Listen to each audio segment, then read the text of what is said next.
Hello everyone, welcome to another wonderful Art of War tier list. Bum bum bum bum bum. Are you ready? Are you hyped? I'm beyond hyped. Let's do beyond hyped. Here's hyped. This is where I am. This tier list is dedicated to the troop slot. And also the transports. The dedicated transports. Yep, we figured there weren't enough Marines in the troop book. There's only like 9 if you go on GW's website. So there's like 4 different tactical Marine kits. Like, who'd have thought? Really? Seriously. There's like Mark 3, Mark 4. But we also threw in dedicated transports to make sure that they got their love. We felt like they deserved it. So we're going to do it. We're going to get into it. Yep. Are you... You're ready? I'm You're ready. Good? You're hyped? My body's ready. Let's do it. Oh, all right. I mean, shall we just jump right in? Let's jump right in. Jumping right in. What's up, everyone in the chat? Thank you so much for joining us today. Hopefully you're as excited as we are. All right, you know what? Let's start off. First one here is Assault Intercessors. Assault Intercessors. An actually remarkably good combat unit. I like to fluctuate between looking at people taking a 5-man Assault Intercessor and being like, why are you wasting your points on that? And then looking at them and being like, you know what I want? I want a 10-man Assault Intercessor squad. I think a 5-man Assault Intercessor squad is a garbage troop choice, but a 10-man... I actually don't even know about 10-man you can sell me on. It's 95 points. Mm-hmm. It offers, like, reasonable punch. If you're a combat army, for sure. White Scars get +1 damage. Space Wolves get a whole bunch of exploding 6s. Blood Angel Assault Intercessors hit like a bag of hammers. Yep. And then they can fight twice, which is nice to have sometimes. See, the fight twice is the thing I love. Yes. That's all I want. Fight twice, a little slice of 8th and 9th. Because I really will pay 1 point to trade a chainsword for an auto rifle. I really will, even in a combat army. It's the fight twice. It's the fight twice. Yeah, even in a combat army. In my Blood Angel list, I don't take any Assault Intercessors, and I don't want them. No. Regular Intercessors, well, we'll get to them. Mm-hmm. A 10-man in some armies, like Black Templars actually don't hate a 10-man. Yeah. You give the Sergeant Fist of Balthus, or you give him the Sword of Judgment. Mm-hmm. And then you can fight twice with all of that, and it feels really good. Oh, yeah. The problem is their durability, really. Mm-hmm. For a unit that... Intercessors, which they are basically Intercessors. Yeah. Intercessors like to cut angles and stay at 24 inches and shoot.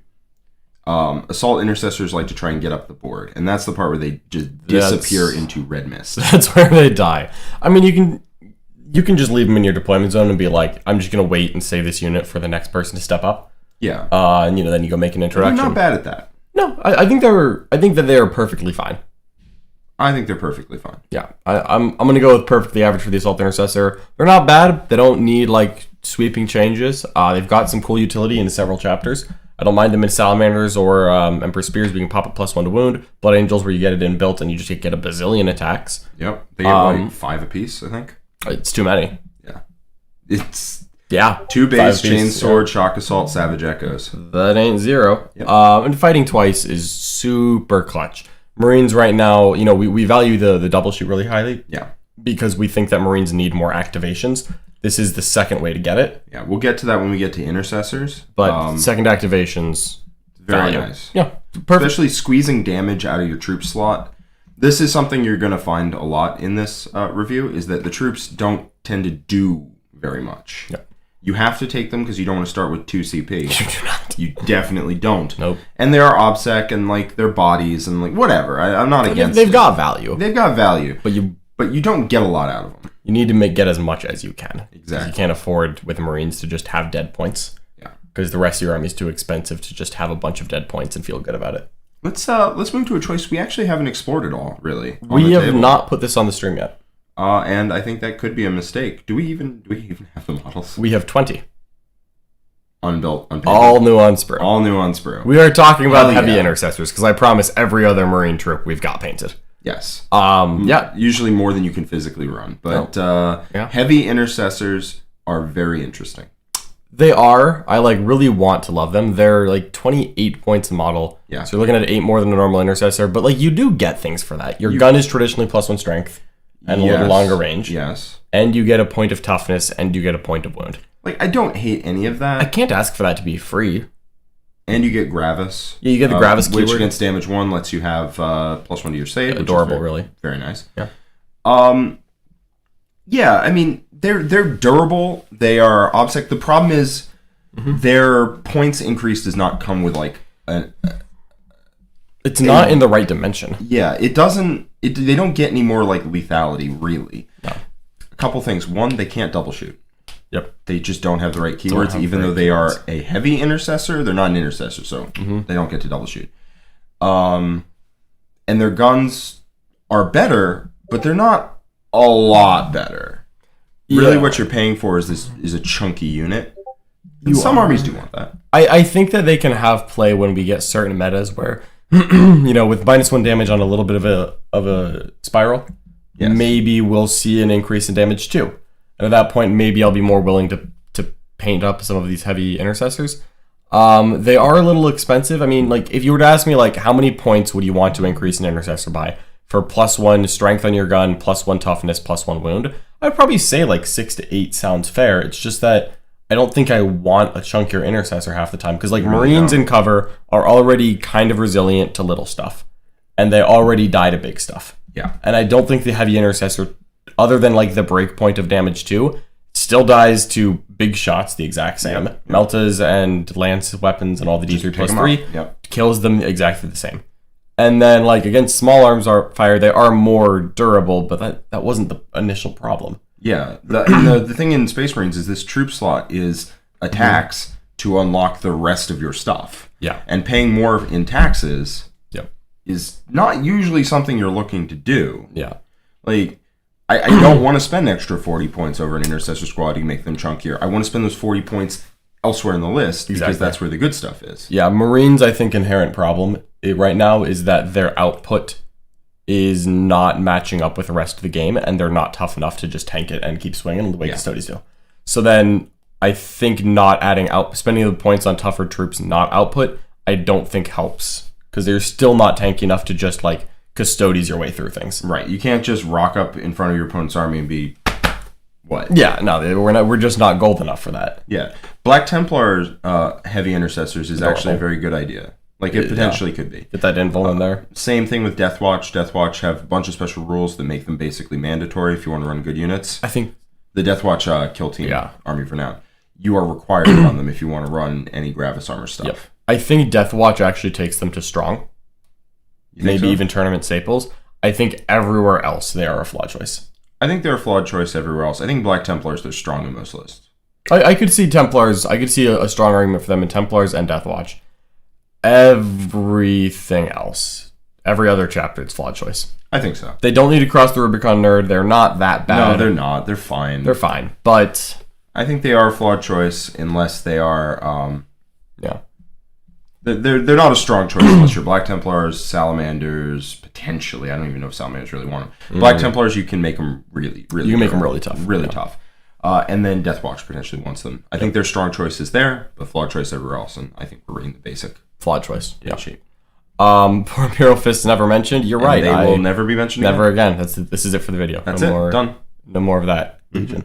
All right. How many Impulsors? You didn't actually play Space Marines during, like, the Great Impulsoring? Well, yeah. No, I didn't. I had a year off because of COVID. I was back in New Jersey after Nick abandoned me. But like in the lead up to that LVO, you were playing like elves or something. You were like, I'm not gonna play Space Marines. I'm just gonna lose to them. And then I did. In fact, I did. Yeah, no, I lost to them. Yeah, no, that was very difficult to beat that matchup with Iron Hands. Yeah.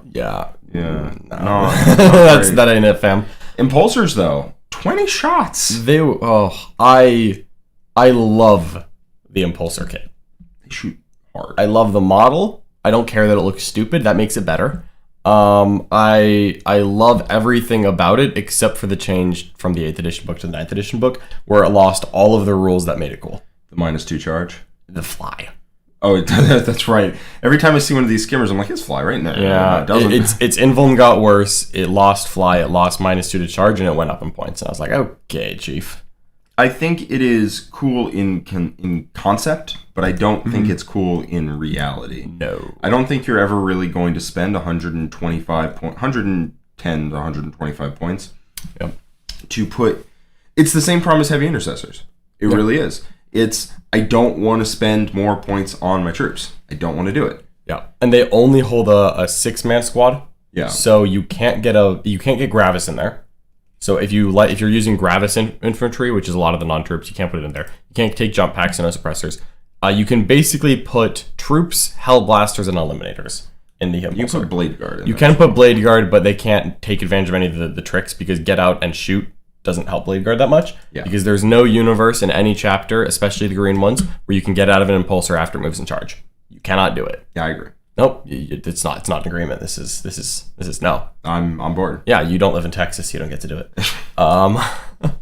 Impulsors are cool. I love that they're festooned with guns. I like that you can spend 5 points here, 10 points there to add 12 like heavy summer shots in addition to your Stormbolters. Adorable. Maybe in an army that was lacking in anti-infantry shooting, they would be good because you can pump out I think it's 20 shots. Yeah, The problem is that's not Marines. It's not what Marines need. do not need that. Yeah, Marines already got strength 4 shooting. They're fine on that. Bolters, we got those and more. So I think the Impulsor always ends up as something that's like cool, but doesn't actually ever end up making the list. Yeah. Peter Harrison, you're all good. We were just teasing a little bit. Yeah, we like making fun of Imperial Fists. Imperial Fists. Oh God. Nick's favorite chapter though. They hidden gems. Hidden gems. Hidden gems. We are just doing generic choices here. We're just going through the classic Space Marine Codex. We're not doing the supplement specific units. Yeah, I mean, I think Crusader squads would end up in tournament staples. If you're talking Black Templars, I think Deathwatch vets would end up in tournament staples. I would say, yeah, they probably are. Yeah, if you're taking Deathwatch, you're taking them. I mean, that would make them situational. What if you're playing Magic? What if you're not playing Ultimate? I think that ends up in flawed choice here. I think it's might even be worse than a heavy Intercessors. Probably. You just never take. I'm ready for them to be good. I have 3 of them. I magnetized the little turret / shield dome thing on 2 of them so that I could switch it out. I actually ran none of those. Yeah, I'm gonna take none of those. I actually used to run the orbital. All right, you adorable man. I am an orbital man. Yeah. I liked playing Imperial Fists with the orbital warlord trait, the orbital strat, and the orbital from the Impulsor, and all of that. And I'm just imagining Eldritch Storm, all of that, and they can't equal our power or whatever. I want you to know that I played against Tau with drones, and I got to roll 21 different activations against their army, and I rolled 1 4+. Was it against Siegs? No, it was against Richard Martin. It was a practice game, fortunately, but I literally haven't played with it since. After that, he was like, oh my God, I didn't know you could do that. I'm like, hey, I just want to roll this to get the thrill, but we can rearrange your army afterwards. And then I rolled he's like, never mind, we're good. 1, 2, 3. I hit 7 units 3 times and did I wounded a shield drone. And we kind of make an eye contact. He's like, honestly, I'm not even gonna change. I'm like, okay. Yep. Sad. Incursors, infiltrate. These are. Oh my God. There is no way to tell. No, there is. These are Incursors. These are Infiltrators. How? Infiltrators have the little rays, the little antenna on the backpack. I mean, I know that. And Incursors have the scanny bit. How? Do I need glasses? You do. Okay. 20/20 vision, baby. So Incursors. Incursors, cheapest forward deploying troop. They are. Really, what you look at is they're 5 more points than Intercessors. And they give you something that forward deploys, and you need to take something in the slot anyway. Yep. So I would slap Incursors right in tournament staples. I was gonna go strong. I honestly, weird thing here. I don't think any of these are tournament staples. Not a single one. I get that in theory. There's so many strong. Do you want to elaborate on that? No. Leaves. Refuses to elaborate. No. Okay. So I think that Marine troops really vary, what one you want really vary based on what kind of list you're running. Honestly, my Iron Hand vehicle heavy lists, I literally run a single infiltrator squad as a stay out of my backfield and nothing else. And then my Dark Angels, I run 0 troops because I have bikes. As you do. My White Scars and my Ultramarines, I love me some normal Intercessors with bolt guns. Yep. And then in Black Templars, I love a 10-man to double tap. Same thing with Salamanders, love a 10-man to double tap. And we'll get into that when we get to Intercessors. And then sometimes I want Incursors. I feel they just literally all 4 Primaris troops. The 3 that are remaining, I was gonna put them all on strong on in most lists. I would allow some of them to go to tournament staples. I think Intercessor has to go to tournament staples. I would allow that, but I feel not every list wants Incursors right now because I've kind of been wanting Infiltrators more than Incursors recently. because Incursors are no longer that little bit better in combat by enough for me to care. Here's the main problem. I don't think any of these can really be a strong choice, because they're not. They're perfectly average, basically, across the board. The problem is you're being strong-armed into taking 3 of them. Okay, so I'd say 0 tournament staples, and you say 0 strong. We can put them in strong, just under the idea that... So, here's the problem with the Space Marine troops. If you didn't have to take them, you wouldn't take them. Correct. Probably. Correct. The only troop choice that I legitimately want to take is a 10-man Intercessor brick with auto-bolt rifles. And the grenade launchers and double shoot. And we'll get to that when we get to it. We'll get to that. But the you don't even need the OBSEC because you have Rights of War. So you don't need the OBSEC. They're horrendously inefficient on basically every metric. You just have to take them. Otherwise, you start with 0 CP. Yep. So, if we're being honest, they all end up in perfectly average. Except for some that end up lower than that. But with the idea that they basically provide you CP for taking them, do they make their way up the list? If you literally look at it as the first 3 Marine troops you get give you +1 CP. Each. Yeah. Wow, in that context, I don't know if I want them. Yeah, that's not even that good. No, yeah. They basically have what's that rule? Martial Legacy? Yeah. Pacifist Legacy. Exactly. Get more CP. Get more. Here you go, buddy. Here you go. Double tap is the double shoot stratagem that Intercessors have access to. Yeah, we're kind of lumping all 3 choices that you could take. I never take Infiltrators, ever. I know. Do you want Incursors in strong or tournament staples? Because I think Intercessors and Incursors are going to end up in the same slot. I think we have to put them in tournament staples. Staples. You just can't not take them. You just can't not. You have to. Yep. All right. You have to. I think points need to go down on some of these. I know John's preferred solution is that they get better rules, but outside of that, the easiest thing to do would be just to make the points go down. I just don't want Marine armies to be bigger. I hear you on that. And that would be like, I would prefer it if they just got better, but I think the main solution to Space Marine woes is to make it so that the mandatory troop slot doesn't hurt as much as it does. This isn't negative. Like, I'm not trying to be negative here. Yeah. We're evaluating them. They're whatever units. They're fine. Like, I'm not sad to have a unit of Intercessors in my army. No. But I am sad to not have, like, an extra Dreadnought, you know? Yeah, would you rather have a Box Knot or an Intercessor squad? Intercessor squad. Honestly? I think I would rather have the Box Knot. Well, Box Knot's 120. 135 when you take that once a month. Oh, my God. It's 135. Would I rather have heavy Intercessors or a Box Knot?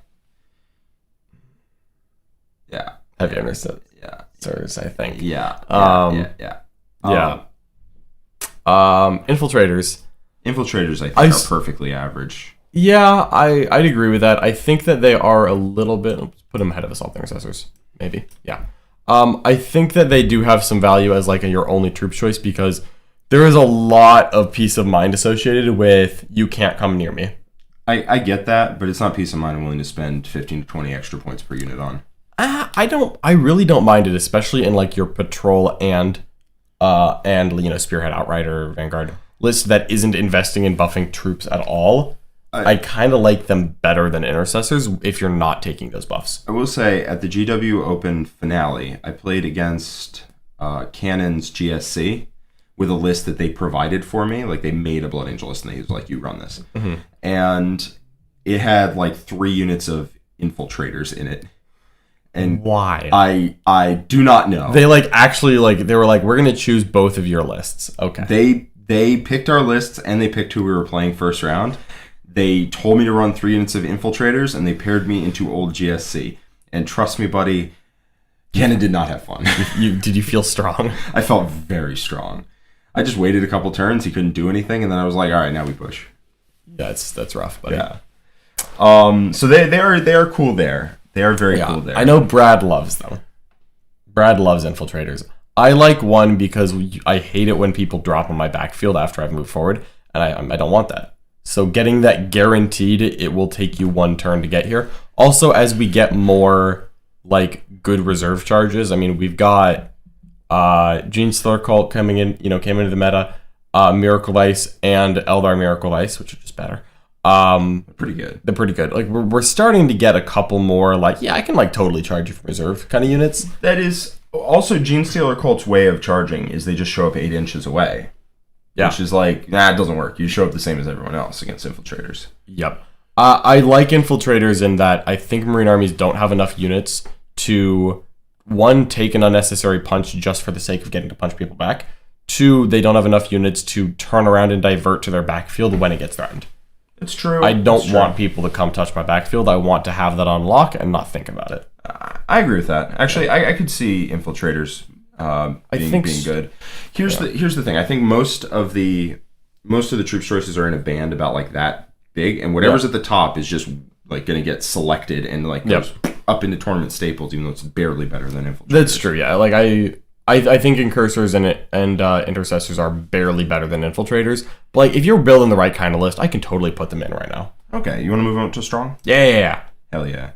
Intercessors. They are much maligned, but gosh darn it, I actually like them. They're not as good as other. Not bad. They are not as good as other 20-point 2-wound models in the game. Any of them. John loves comparing Intercessors to anything that's roughly in their zip code in terms of points. He loves it. They're like, oh, Rust Stalkers. I mean, compare that to an Intercessor. Like, they're completely different units. Yeah, that's the problem. One of them's cheaper, and it's also the one that's better. It's true. Yeah, Cerberus Raiders, same cost as an Intercessor. Yeah. That's, oh, God. Yeah. Oh, no. Yeah, see? Now you don't like Intercessors. No, obviously, they're whatever. They're whatever units. I've been saying that so much. Yep. People are going to say I'm being really negative here, because I kind of am. But no, I still love them. The troops, these are the taxes that you take in order to make the rest of your list good. That's why I don't love it as much. But Intercessors are legit. Like, they're actually not bad. I don't know if it's just, like, troop syndrome where they get ignored, but my Intercessors constantly put in work in almost every chapter I play. Nobody tries to kill your Intercessors. Advance out, you get 15 shots. Easy unit to dump any buffs on because they're core. They get literally every strat or World of Trade or relic or buff that your army is capable of putting together. Intercessors get it. Just 15 bolt gun shots from a 5-man, 17 attacks in close combat. They just take care of other screens pretty decently while being ignorable. Yeah.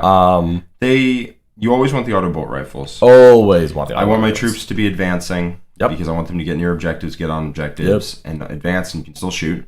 They also just pump out the best damage in general. Mm-hmm. Bolt rifles are usually going to just be one shot. Sockers are one shot that hit on 4s. Yep. We'll never get to the 2 damage step. Don't worry about it. No, that's not going to happen. You just need weighted dice. Just 15 shots. Just that problem. No more. Just chip a couple extra wounds. Do a little something. You have 2 of them. That's 30 shots, and you're a captain that's rerolling 1s. It's like actually real damage to infantry. Yeah. I know my Blood Angel list leans on them to deal with small threats that I don't have time for with the rest of my combat units. Yeah, I mean, the rest of troops in dedicated transports is eating your vegetables, but Intercessors are a vegetable you like. Yeah. Intercessors, a 5-man, I think is great value, because they get everything done. You want to talk about their hidden mode? The hidden mode is the 10-man, because Intercessors have a 2 CP strat to double shoot. And we have gotten to the point with Space Marines where we need to squeeze output out of the troop slot, and the best way to do it is to somehow invest more points in troops. John and I have kind of fallen in love over the last 6 months with with a 10-man Intercessor squad with double Astartes grenade launchers, moving up, shooting, double tapping, shooting again with a rapid fire stratagem. Mm-hmm. And it's surprisingly not bad. Nobody really has time for them. They have a 2-up in cover. Yeah. A lot of chapters can give them a 5-up feel no pain. It also looks like such a garbage unit. It does, and then all of a sudden it's like cutting angles and scooping infantry units. I know in the teams event when I was paired up with Blake and his 10-man Intercessor unit, that thing was like cutting an angle, scooping an entire brick of Skitarii, and then double tapping and scooping, well, not bricks, 10-man, but 10-man gone. 10-man gone. Back to you. And then they cut out a little bit more, and they're like, that's Skitarii unit, gone. And then shooting again, that's Skitarii unit, gone. I love them. Yeah. I think Intercessors that double tap are legit value. You can afford to spend the CP on it because Marines have a lot of good situational strats, but they don't have a ton of staple, I must use this strat to play my game. I knew coming into this Intercessors were going to end up in staple. Yep. They are legitimately not bad good. As a 10-man. They're legitimately good. I wish that they get some kind of buff, or they go down in points a little bit to make it hurt a little less. Yep. The 10-man for 210 is like a solid board control unit. It has OBSEC. It's tough to kill all at once. So it never really rewards your opponent for trying to kill it. And then it's also just shooting 60 shots plus 4 grenade launcher shots every turn. Yeah. Either 4d6 or 4 solid shots that are, d3 damage. Either way, I love it. Yeah, I have no problems with any of that. Right on. All right. Next up, we have the Landspeeder Storm. Tournament state.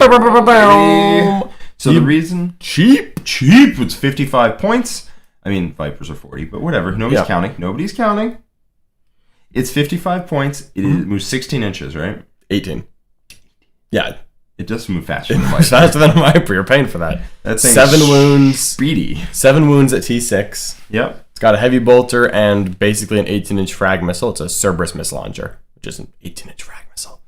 But like, Marines don't like units dying. Yep. And they don't like spending points on units whose job it is to die. John, I have a problem in some of my games. Right? Let me see if you can help me with this. What should I include in my army if turn 1 I need to get Oath of Moment and I need to get Stranglehold, but I don't want to put a very expensive unit out in the center to get clapped by my opponent's army? I have a different question for you. You have a different question for me? Yeah. What are you going to do if you want to shut off Overwatch? And I just have no way to do that. You just have no way to do it. I have a different question for you. Yeah. Let's say there's a corner of the board that my opponent really is going to just deep strike in and just ragdoll me with charges. Yeah. What can I put there? An expensive troop choice, maybe? Right, I don't want to do that because I put an expensive troop unit in that corner, and all of a sudden, like I'm just being, uneconomical. I'm starting to hear you. What can I do in that scenario? Is there a unit I can take? There's a Landspeeder Storm! Landspeeder Storm is just a Swiss Army. 7 wounds is such a pain. Yeah. Damage 1 isn't great into it. Damage 2 isn't great into it. Damage 3 is on these 3 to go through to kill it. There's nothing like looking at flying one into a forest in front of a Drukhari army and be like, how many Dark Lances are you willing to put into me, buddy? Because it ain't the poison weapons. There's also Dreadnoughts right behind it going... No, Landspeeder Storm is so good. Yeah, it's got a heavy bolter, which is and the little blasty gun means it's just enough damage to be annoying to little troop cheap units. Yep, especially with Master Artisans. Yep.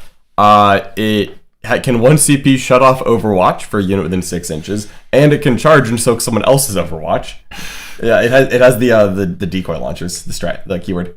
What does that do? It's the 1 CP, pick a unit within 6 inches. It can't Overwatch and might also be -1 to hit in combat. It's adorable. Oh yeah, it's great. It's a flare launch. I don't remember the keyword, but it has the keyword that 1 CP shuts off Overwatch. It can also just charge in. It can also just charge in. And they can be like, do I want to Overwatch or try to kill a Landspeeder Storm? You don't need scouts, you just need the storms. The storm goes in, tags them, and then the unit of I don't even know, Sanguinary Guard just charge in and just you can't Overwatch that. Bonk. Yeah. Landspeeder Storms are fantastic, wonderful, lovely. John's in love with them. I am in love with them. I ran 2 in most Space Marine lists for a very long time. Sometimes I take 1. Now just due to points limits, but I still almost always take at least 1. I ran Vipers in my Eldar list, which are basically the same thing as a Landspeeder Storm, except cheaper. Yeah. But they were so good, so good. And every time I've run a Landspeeder Storm, it's just come in handy every game. Yeah, I believe that. Yeah.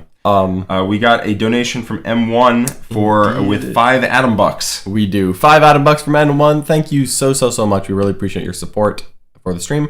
Do Space Marines need buffs/changes? Do other codexes need nerfs? What would you do and what do you think GW will do? Thanks for the free content, guys. So, we know there's a balanced data sheet coming up next week. Yes, GW has said. They have said. We can almost assuredly hope that it will include nerfs for the top armies because they said Harlequins were getting a strong look at. I'm personally hoping that Tau, Craftworld, Custodies all get a little love tap as well. Same here. Even though I'm playing the Craftworld, I would like them to be reduced to a strong choice rather than a broken choice. Yep. I think Space Marines need minor buffs across the board, but I think they need minor buffs, and I mostly want to see other armies brought in line to that power level. I'm in favor of Marines being the midline of the meta constantly, all initial. I think Marines always need to be able to threaten every army. Yeah, I think they can because they have so many options. You can almost always build a good Marine list. I do agree with that. But I never want them S tier. You don't want any points drops. I don't want points drops. What I do want is better just a rework of some of their rules. Yeah. But we're probably not getting that. So in lieu of that, I would take some points drops. I think they could use it. Yeah, their last bounce data sheet, they didn't do a ton of points drops, so I'm a little nervous, but cross our fingers. I don't think they're going to get points drops because they, as you said, they didn't do them in the last one. Mm-hmm. But we'll see. You know what they should do? What should they do? They should drop the points on the Intercessor. Hell yeah, 18-point Intercessors. Whoop whoop! I'd be so excited if they made 18-point Intercessors. All right, next super chat. Thank you so much, Bonsai Kitty Gaming. We really appreciate you as well. $5 real, much better than Adam Bucks. Adam Bucks just don't spend the same. They're just worthless, really. I'm just kidding. Thank you so much for everyone. We love you. Bonsai Kitty asks, what marine weapons do you think is most effective against most marine troops? Sallies with heavy intercessors are tanky, in my opinion. Stoked to be a new member. Honestly, heavy intercessors are great in other marines because they're strength 5 on all their guns. And you know what? That is kind of where you want to be. Not going to spend transhuman against that. No, but you can just take a bunch of heavy bolters and executor bolt rifles, maybe. Oh please! I don't know what they're called. No idea. I have no idea what they're called.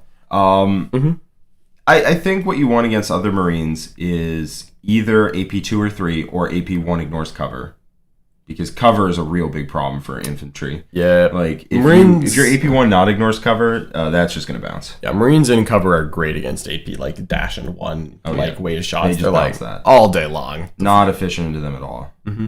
And you want to be damage 2. Yep, damage 2 just.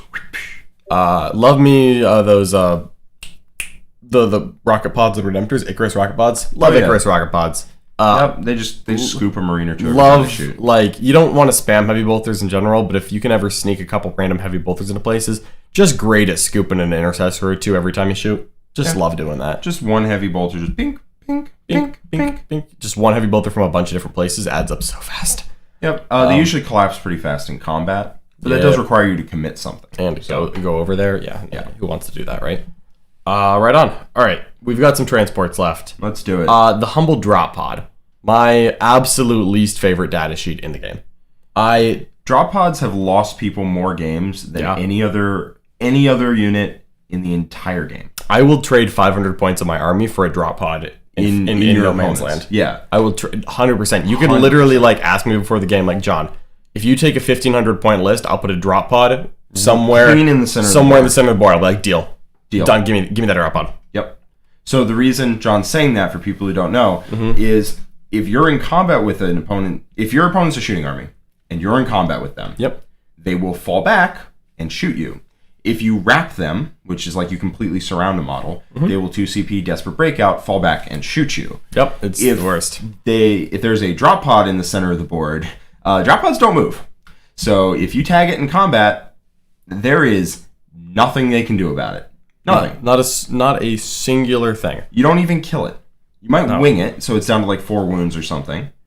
And then in your opponent's turn, they can't fall back because it doesn't move. And so they can't shoot you because you're in combat with their drop pod.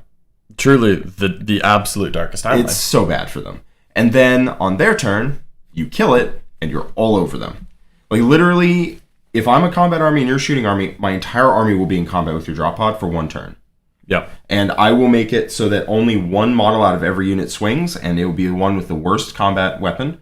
If I can reroll hits, I will reroll successful hits. I will absolutely drive my damage down as much as physically possible, and then I will pile into it.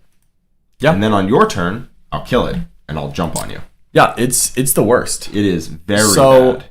Let's talk about what drop pods do well, because I'm not going to pretend that there is literally nothing that drop pods can do. So, Jack, there is... John just pulled up a picture and you're about to see it. No, there is the upside that drop pods do let you get shooting attacks turn 1. They also do provide a lot of threat. In armies like Iron Hands, they do have a lot of benefits. When games go wrong, when keeping it real goes wrong. Let me just.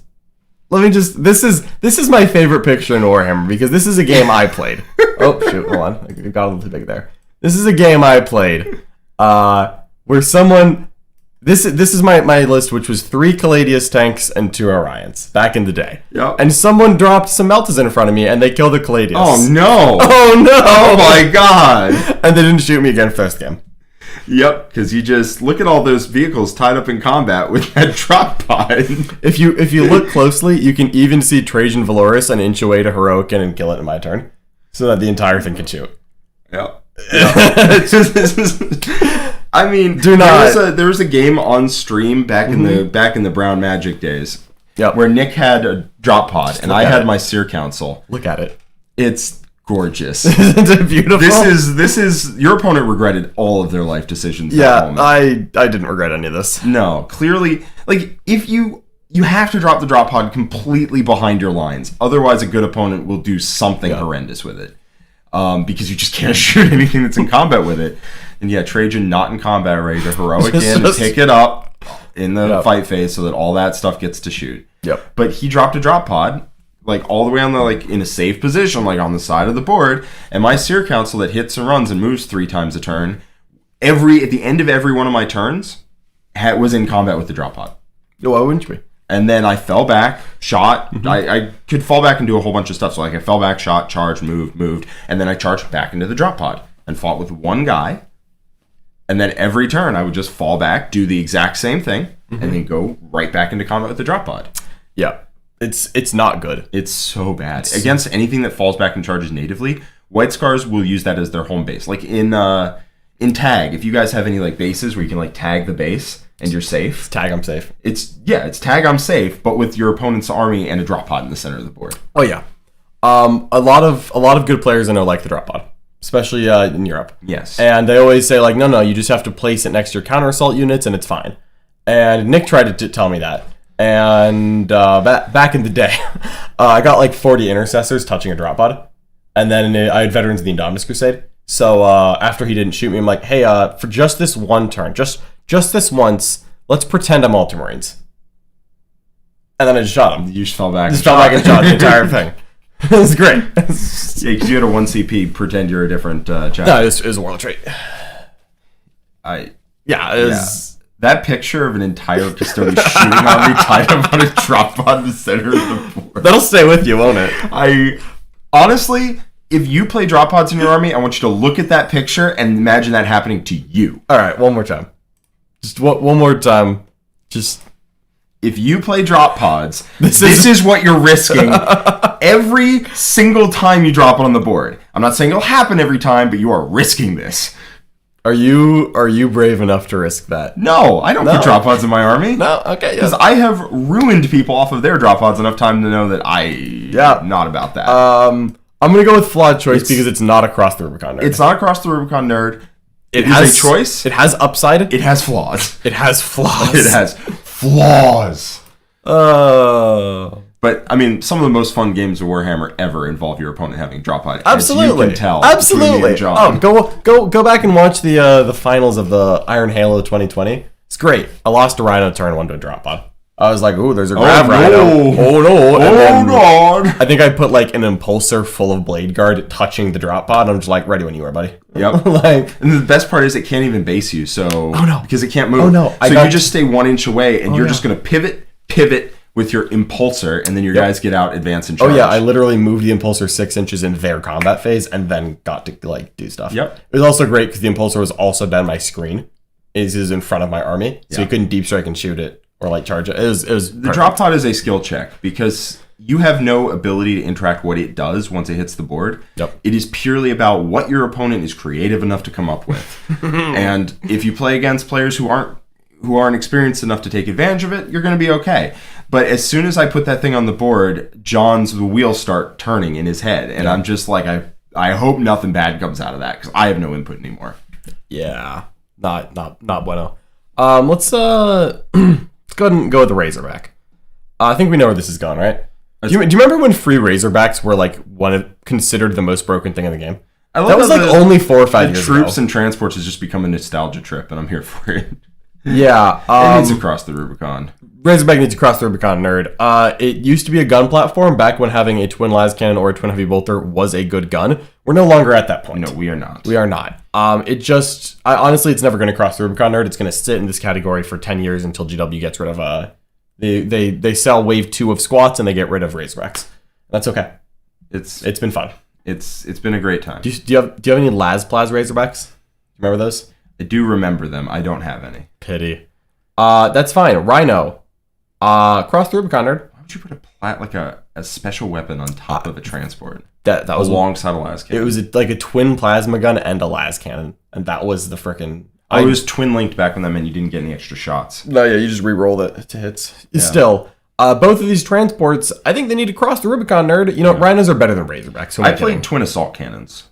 That was pretty popular. Like Grey Knights did like actually murderous things with that. I remember not LVO, Nova. My first big tournament I went to was Nova like 2013, 2012. I think 2012. Yeah. And at Nova 2012, I took twin assault cannon Razorbacks. Heck yeah. In Grey Knights, and they were broken probably. No, this was when Grey Knights were not broken anymore. Oh, okay, this was when I just like they were whatever. Yeah. This was after 5th edition.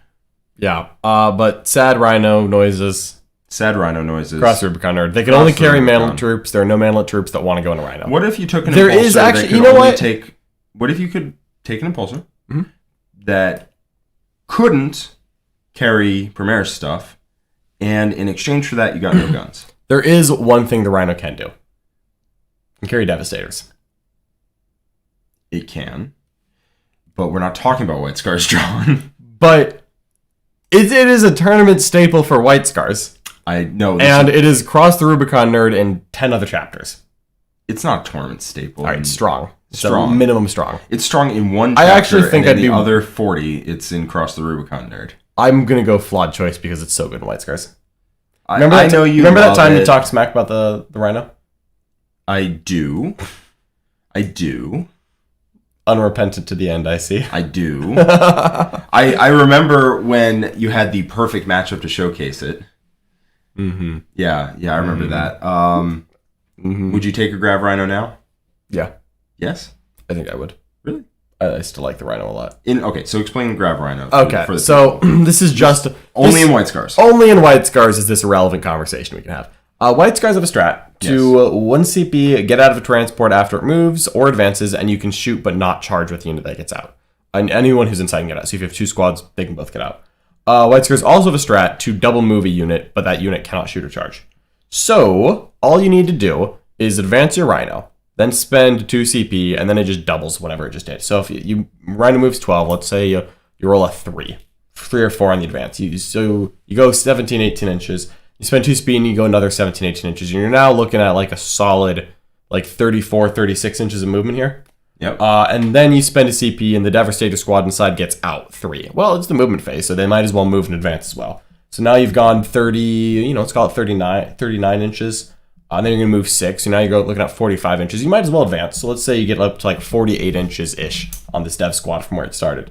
Then it gets to shoot you without taking penalty for advancing. And that is... when Marine shooting is like considered good, that is terrifying because there's a Rhino behind a wall in my deployment zone. And I'm like, this Rhino will go wherever I want. Yep. And people have to think about that. And you never actually double move it, for the record. I have very rarely had to double move the Rhino. Really, it's just for dramatic effect. You had to double move it against me. I did. But normally it's just advance that Rhino, spend a CP, get the guys out, they move, advance, they shoot. It's awesome. And the speed of the Grav Rhino, because I did this back in the day, the old Space Marine Codex. Fortunately, it survived intact to the new one. It is terrifying. It's also 400 points. And it gets for 400. A one-shot weapon. It's not one shot. Sometimes it is. Sometimes it is. But sometimes it's not. Usually I find that I can, when there's not a heavy indirect presence in the game, I can usually set up the Devastators on the far side of No Man's Land, up against the wall, and they can see one thing, and they just blow it to Kingdom Come. And then in my opponent's turn, it's like, all right, well, you can't really see with anyone, and now I'm going to advance through the wall and shoot something else. I'm sorry. I've gotten 2 uses out of the Devastators more often than not. I'm sorry, buddy. One chapter. Listen.